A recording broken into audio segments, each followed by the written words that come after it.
Hey guys, Q here. In this video I'll be breaking down episode 5 of The Last of Us, which gives us our conclusion to the Kansas City arc. The episode first starts with a flashback showing the downfall of the Kansas City quarantine about 10 days before Joel and Ellie showed up in episode 4. Not only does this translate environmental storytelling from the game and bring it to life, it also explains the backstory of Henry and Sam along with their connection to the Resistance. Side note, in the games, the Raiders were typically just called Hunters, while the show seems to describe them as the Resistance that overthrew Fedra, so just keep in mind I'll be interchanging Hunters and Resistance, and that when I do, I'm just referencing Kathleen's group. Anyways, we see Henry and Sam held up in the attic that we saw the Hunters find in episode 4, which fits in nicely with the storytelling and foreshadowing from the previous episode. You can tell that the show creators are really leaning into telling the story away from Joel and Ellie's perspective, kind of like Bill's in episode 3. It's something the creators talked about in interviews in regard to, since the games always followed the story through Joel and Ellie's POV, the show creators wanted to be able to pull back and have character building scenes that don't involve Joel or Ellie in them. It's just one of the many ways that they've adapted the story from an interactive medium to a passive one, and I think they did a good job doing so. So to answer the question from my previous review, Henry did paint the mask on Sam to boost his confidence in relation to all the drawings and paintings that he was doing.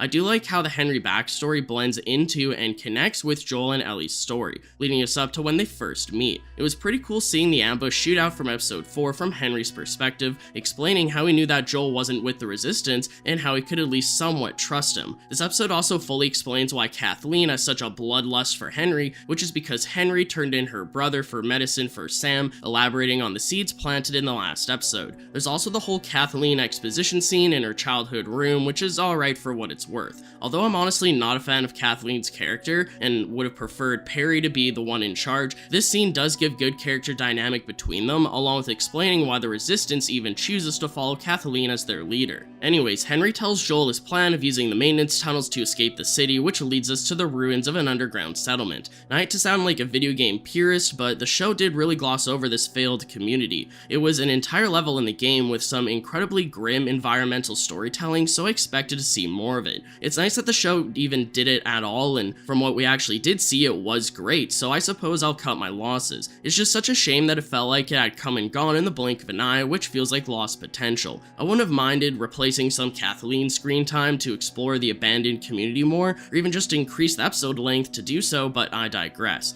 We do get a handful of great bonding moments between Ellie and Sam, which do work well for what they're worth, even if the video game did do it better with the whole blueberry moment. I do, however, really like how Ellie and Sam bond over the same comic book that they like, since collecting comics for Ellie was a thing in the game. Plus, seeing them play soccer in the tunnel community was another fun nod at the game as well. However, it does kinda suck how they just cut out the whole scene of Henry telling Sam not to bring toys with them and to only bring what they need to travel light, just for Ellie to secretly grab the toy that Sam wanted to give to him later on. The show doesn't really lose much by not including this, as I think the show did an amazing job with Henry and Sam, but it's something cool that they could have adapted but didn't. Anyways, after resting up, the group manages to successfully go through and exit the tunnels without finding any infected, which again is another divergence from the game. I love the moment in the game where after fighting through a ton of infected and getting out the other side, you see an infected warning on the walls of the exit, which is a hilariously ironic moment that the show missed out on. Then, just when they think they're out, it turns out to be false hope as they wind up completely pinned down by a sniper.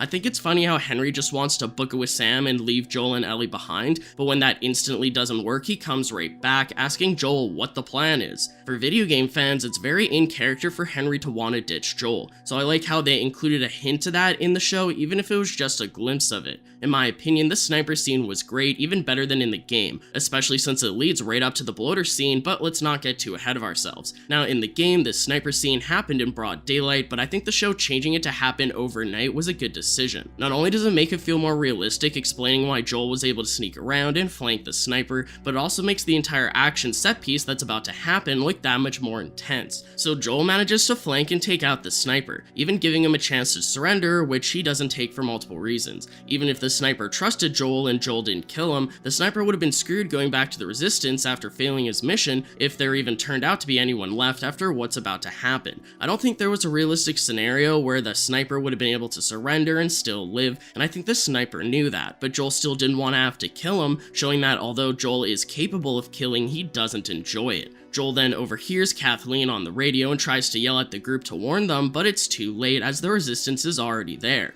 It's pretty wild seeing the reinforced vehicle just plow through all the cars as Ellie, Henry, and Sam try to escape, with Ellie blind firing behind her as she does so. I love how Joel provides them sniper cover, just like in the game, even down to causing the reinforced vehicle to crash into the front porch of a house. I think that remixing Joel to shoot out the driver instead of shooting someone peeking out to throw a Molotov was a great adaptation, as it feels more realistic than just sniping a Molotov guy, causing him to drop said Molotov back into the vehicle. Plus, in the show, the vehicle ends up exploding anyways due to a gas leak, so the events more or less stay the same in that regard. However, the show expands upon Kathleen versus Henry and the whole dynamic by essentially having our group cornered, causing Henry to give himself up as a distraction. Now, to be honest, it kinda seemed like a less than helpful sacrifice, considering that Ellie and Sam were still right there behind the car. Kathleen was about to shoot Henry right then and there, so even if Joel provided more sniper cover, Ellie and Sam being able to successfully run away after would have been slim. However, we get a classic disruption causing the main villain to stop what they're doing right before they kill a main character, as Kathleen stops right before she shoots Henry due to hearing the crashed vehicle falling into a newly created sinkhole. This of course leads us to the crazy scene of the infected just flowing out of the sinkhole World War Z style as they completely rush the entire resistance army as they fail to fend them off, just acting like complete red shirts, getting easily overrun and taken out left and right. Having the infected become total sprinters may have been a bit much, but the show did this to portray just how overwhelming of a threat the infected suddenly were, which I think the show succeeded in regard to instantly going from 0 to 100. Joel does the best that he can, providing more sniper cover for Ellie, and he does a pretty dang good job, honestly. It was so intense seeing Ellie crawling on the ground while Joel saved her time and time again, resulting in Ellie trying to hide in a vehicle, and this initially seems like a good temporary plan. That is until a child clicker follows her in through the window, resulting in Ellie having to get out. As she does this, Ellie and Joel both notice Henry and Sam being attacked by infected under a vehicle, and I love how even though there's a ton of distance between Joel and Ellie, they're able to signal to each other what their next move is by simple eye contact and head nods. So Joel and Ellie manage to save Henry and Sam, at least for now, as we get some crazy moments of Ellie shanking the infected to death. Saving Henry and Sam was yet another moment remixed into the show from the game, and I think the show did an amazing job executing it.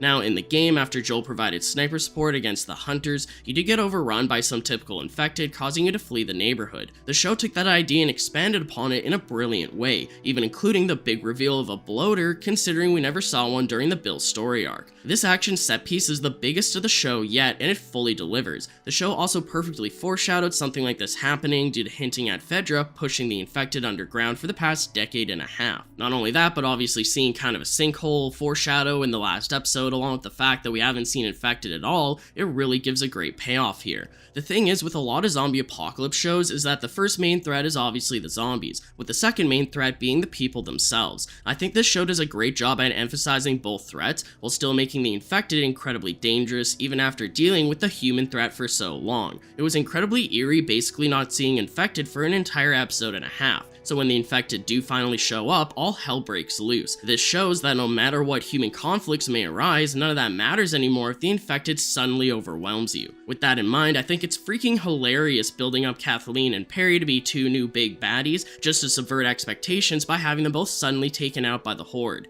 Doing this was a much better way to conclude the Hunter/Resistance story arc, opposed to having a typical cliche dramatic standoff that we see in every other show, which results in the main character somehow just barely getting the upper hand and coming out on top. But let's just back up for a moment to the Bloater reveal. I love how the moment Perry notices it, he gets this emotion of dread knowing that they probably aren't going to make it out alive. It is kind of funny how he essentially sacrificed himself for Kathleen while telling her to run, since they could have just run away during that time, making it feel like a pointless "go on without me" cliche as if someone tripped and fell in a horror movie, but I digress. The Bloater looked freaking incredible, and it was absolutely insane seeing its brute force as it makes its way through the crowd, totally crushing anyone in its way. This of course results in it ripping Perry's freaking head off, which was some unexpected violence, as predictable as Perry's death was set up to be there. It would have been cool to have more of a close-up for that, but whatever. Seeing it in the distance while Kathleen runs away still worked incredibly well. Speaking of Kathleen though, just as Henry, Sam, and Ellie go to meet up with Joel, she does hold them at gunpoint, giving a somewhat typical standoff standoff, that is until our group is saved by a Deus Ex Machina in the form of the child clicker from earlier, who totally jumps Kathleen and takes her out, giving the group their opportunity to run.